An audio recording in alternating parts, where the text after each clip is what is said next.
Listen, Joyce is a good fighter. He's a strong guy. He takes a lot of punches, but it's like this.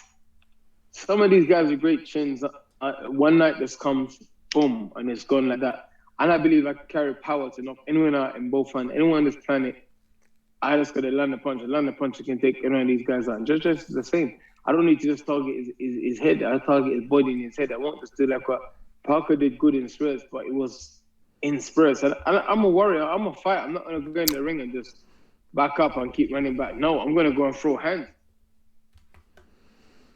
What's good, family? It's your man the YB, back once again. Big shout out to my doggy Sheddy for coming through and boosting the coin up. No doubt about it. So we just heard there from your mans, Bomillion, Shite, the Brixton Bummer, airing out or trying to air out Joyce. Now, the Brixton Bummer alleges Joyce, his chin will fail, ultimately. Now, all I know is, we ain't seen no signs of it. Now, historically speaking, Bomillion isn't lying. I mean, Chuck Liddell, the Iceman in the UFC, he for me is one of the best examples.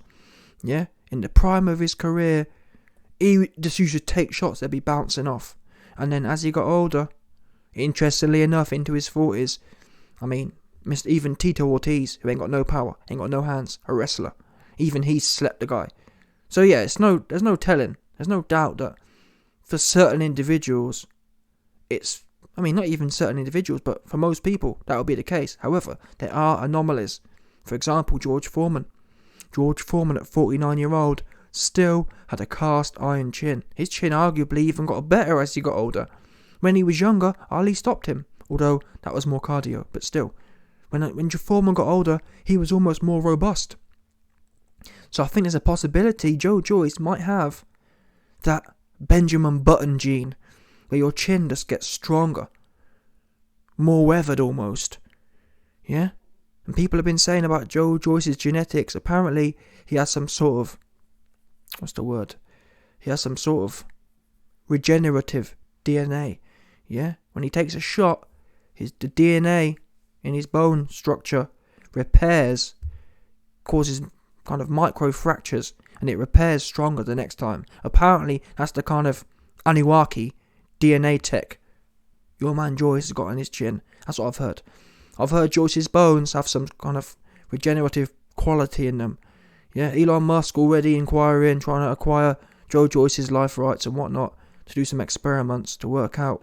100%. Listen, the scientific community have been seriously studying Joyce's bone density and seriously studying Joyce's regenerative properties. Yeah? His bar neck just can't be cracked. If Joyce, look at the scar on his face, yeah? That scar on his face was a 6-ton metal tube licking off him. And the only damage you see today isn't the bone. The bone was fine. It was just it was skin deep. Yeah? The 60-ton metal pole couldn't crack nothing on Joe. That's what happened. Anyway, listen. Back to Bomillion. Listen, Bomillion, man. Cut the cap. Although, listen. Dillian, I don't mind all the trash talking. I think the trash talking's good. It's good to believe in yourself. It's good to believe you can do something before Joyce sleeps you. However, what I will say is, Dillian, what offers have you sent out? Yeah? Don't waffle. Send offers. Because you're the A-side, essentially. Even though you're washed up, but still. In terms of clout, Dillian Whyte is still the A-side. So my whole thing to you is, Dillian, Joyce has a WBO mandatory shot right now. And that means you can have a WBO shot mandatory right now if you beat him. So where are you sending offers? Pick the phone up. You're a free agent. Pick the phone up to Frank Warren and say, Frank, I want to take your man's WBO mandatory. Because guess what? That's what Joe Parker wanted to do. Joe Parker thought there was something sweet. Joe Parker and all the Parker fans got gassed up by Tyson Fury and thought, ooh, we'll have a go on Slow Joe.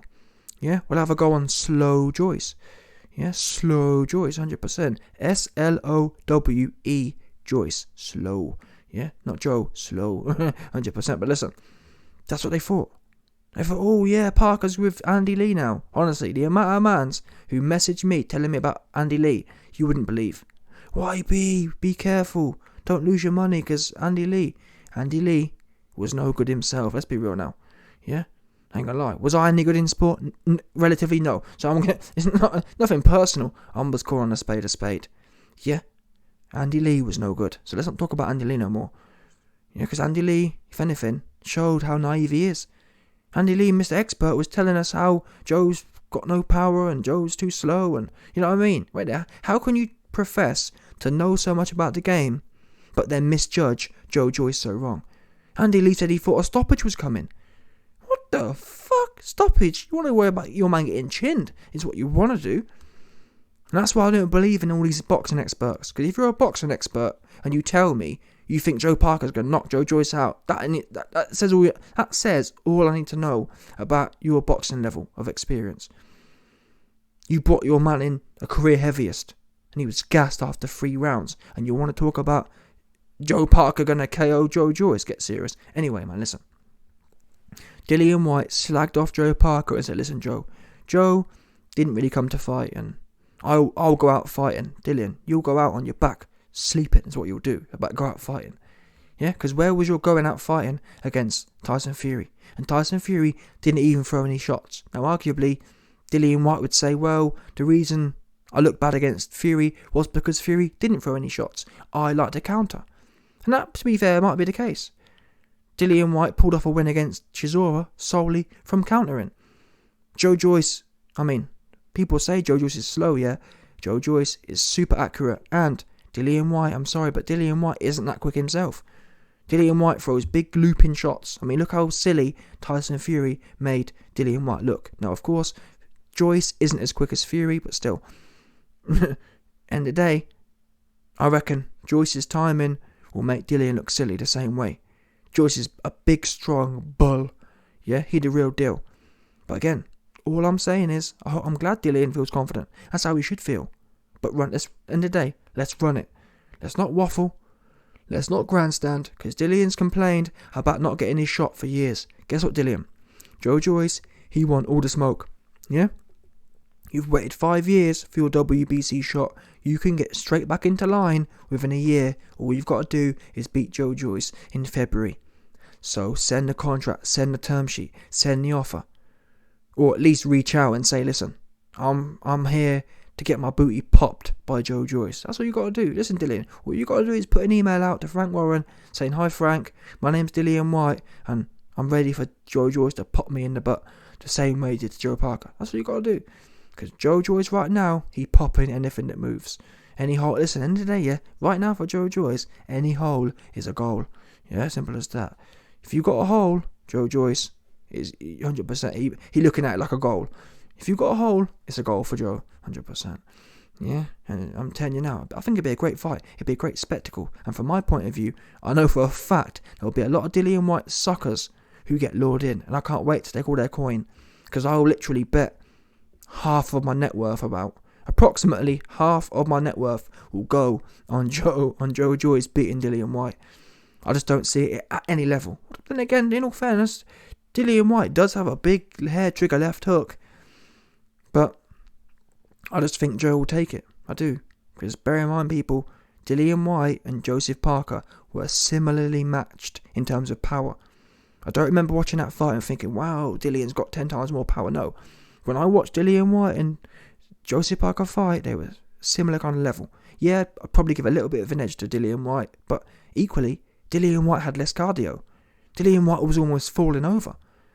Now, if you're almost falling over because you're gassed, and that was in the prime of Dillian Whyte's career in terms of younger, if you're getting gassed against Joe Parker, who is nowhere near as busy and active, Joe Joyce is throwing 80 shots per round, and he has a devilish jab. If you're getting knackered by Joe Parker, you're in trouble. I reckon Joe Joyce will stop Dillian Whyte. I'll bet on Joe Joyce stopping Dillian Whyte from rounds 9 to rounds 12. I wouldn't even bet on the fight going to points for that fight.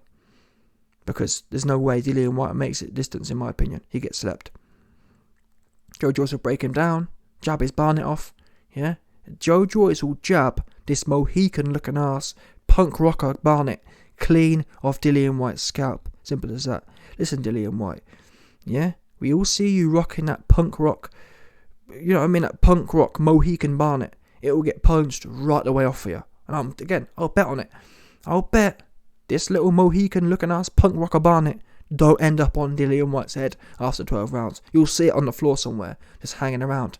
What's that? Is that Dillian Whyte's fluffy punk rocker Barnett? Yeah, it is. Joyce punched it off for him. That's what it'll be, 100%.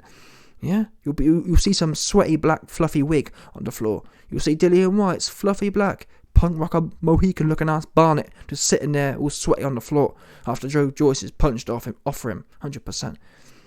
But again, I ain't knocking Dillian's hustle. You've got to feel like that. You've got to feel that way. If you didn't, if Dillian Whyte felt reality, he'd be retired. Yeah, because if Dillian Whyte felt reality, he'd be retired. Because the reality is, he's food for Joe. Yeah, Joyce is food. Sorry, Whyte is food for Joe. Big Joe, too big, too strong. There's a reason. Yeah, Carl Froch said to Golovkin. He said, listen, yeah, Carl Froch said to Golovkin, I'm too big, I'm too strong at 168. Yeah, Golovkin didn't want it. He didn't want it, too big, too strong, Carl Froch, 168. Yeah? Now, to be fair, Carl Froch actually ended up ducking the fight, but still, that's what Carl Froch said, too big, too strong. And Joe Joyce is too big, too strong. But I want to see it. It's one of them ones for me. Is it a test for Joe? No, but I still want to see it. There's no way Dillian Whyte wins on points. The only way he wins is by KO. The only way he wins, really, is if Joe Joyce's chin gets old overnight. I just don't see that myself. But I guess it could happen, couldn't it? Either way, I'm so sick in this game here of speculating. Let's just get it on. But honestly, again, I don't see anything less than Joe Joyce stoppage. But please, let's have it. Let's have Joe Joyce stepping up. Is Dillian Whyte a step up? Here's a marginal step up for Parker. Really, I want the Usyk fight. Because the Usyk fight, that's the real test for Joe. And I believe he'll pass that with flying colours. I believe Joe Joyce will either beat Usyk on points or stop him from 9 to 12. Maybe even 10 to 12 in the last few rounds. All these fights need to happen. Joe Joyce for me is the most exciting heavyweight in the division. Even above Tyson Fury, in my opinion. Because I've got to be honest, Tyson Fury in his last fight wasn't all that exciting. And he was against a bum. You know what I mean? It's the facts. The facts are, Tyson Fury was a bit nervous, I believe. After the third Wilder fight, when he got put down, I think that kind of popped his confidence a bit. After the second Wilder fight, yeah, Fury was kind of feeling invincible. He just ran through Wilder. Then he went into the third fight, obviously still feeling invincible. Next thing we know, he gets put down twice in one round. And I think that's made him to be a bit gun shy. That's the only explanation, in my opinion, why Tyson Fury was nervous fighting Dillian. Why was Tyson Fury so restrained? Some people say it was a strategy, i.e., I'm going to walk him onto the uppercut. Maybe, I'm not so sure myself. But time will tell. We'll see how Fury deals with Usyk. Because that should be a fight he walks straight forward for. We'll see how Fury deals with AJ. That should be a fight he walks straight forward for. And certainly Char. That said, Joe Joyce, he ain't trying to play all that other stuff. He'll jab your Barnett off, and he'll go to work. 80 punches per round. That's exciting. We must see it. Please, Dillian, reach out. Yeah, please, Dillian, reach out and let my doggy Joe pop you. Yeah, quick pop. Simple as that. Listen, Dillian, it'll be nothing new for you anyway, because Dean, he stay popping you anyway. Big facts. Yeah? What's the difference? End of the day, Dillian, yeah, what's the difference? You've got Dean popping you anyway for free. You might as well get paid millions for my doggy Joe to pop you, 100%. Smash the like button, subscribe, and your boy will be back.